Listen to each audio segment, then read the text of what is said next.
Now let's head to the Western Isles. Residents in the south of Harris have backed plans for £1 million community buyout of the land they call home. The Bays of Harris estate includes the Isle of Bernary, where King Charles once secretly spent a week working as a crofter.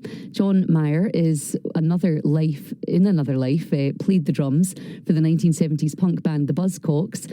He's led the campaign and he's with us now. John, good morning. Hello there. Tell us more about this. Well, why did this come about? What made the community want to do this buyout?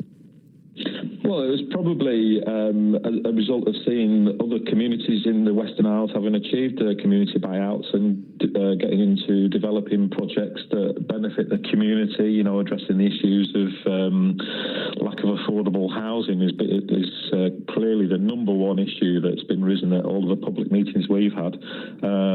It goes back to 2010 when there was a meeting in the local public hall to gauge the interest amongst the community in forming a steering group to look at the viability of a buyout, and I got involved right at the outset there, and along with the other members of the steering group over the past 10 years, we've had to get funding to commission. Yeah, how did you get the money together? Well, we approached, we've had stage one Scottish land funding to fund the feasibility study and business plan that we've put together. And I'll admit right from the outset, I'm totally in favour of the community taking control. And as we've gone up through finding more and more evidence of, and looking at what developments we could do if the community did take ownership, I'm even more convinced now that when all that's put in front of you, it's basically a no-brainer from my angle. Yeah, what will actually change then with ownership? You talked there about affordable housing being an issue, but what do you hope will actually change now? Well, the biggest change will be that at the moment we're in a situation where we have an absentee landlord, and the estate does generate quite a considerable amount of income. It's between £80,000 and £100,000 a year on average, and at the moment that's all going away. And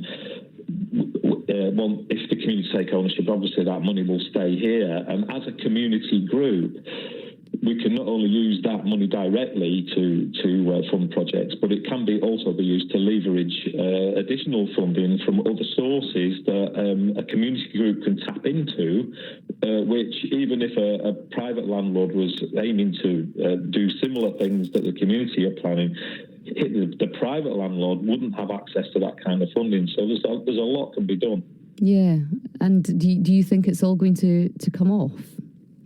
Well, this ballot that we've just had the successful result from the ballot. I mean, that was not exactly instigated by the landlord, but what he did say, this is going back probably a few years ago, that if there's a significant mandate from the community in favour of the community taking ownership, then he's prepared to enter into negotiations with us over a sale.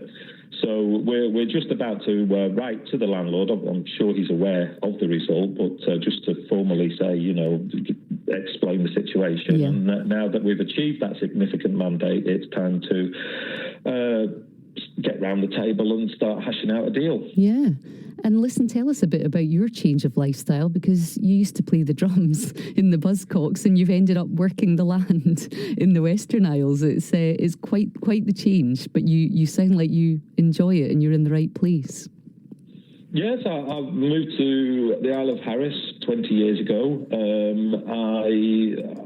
I like the place, I like the people, and I didn't have any intention whatsoever of getting involved in local politics or anything like a community buyout. It wasn't even on my radar back then, but I guess, when you move to a place that you like and you care about, and something like this crops up, it just seems right to try and do your bit, really. But I have to point out, it is a community thing. It's not just me that's I can tend to get picked on because of this punk rock association, but the other members of the steering group have been along on this ride for me for the same length of time, and they've put in as much work and effort as I have, and obviously all the other people involved have helped us along the way as well. But you know, if it helps raise the profile a bit, then so be it.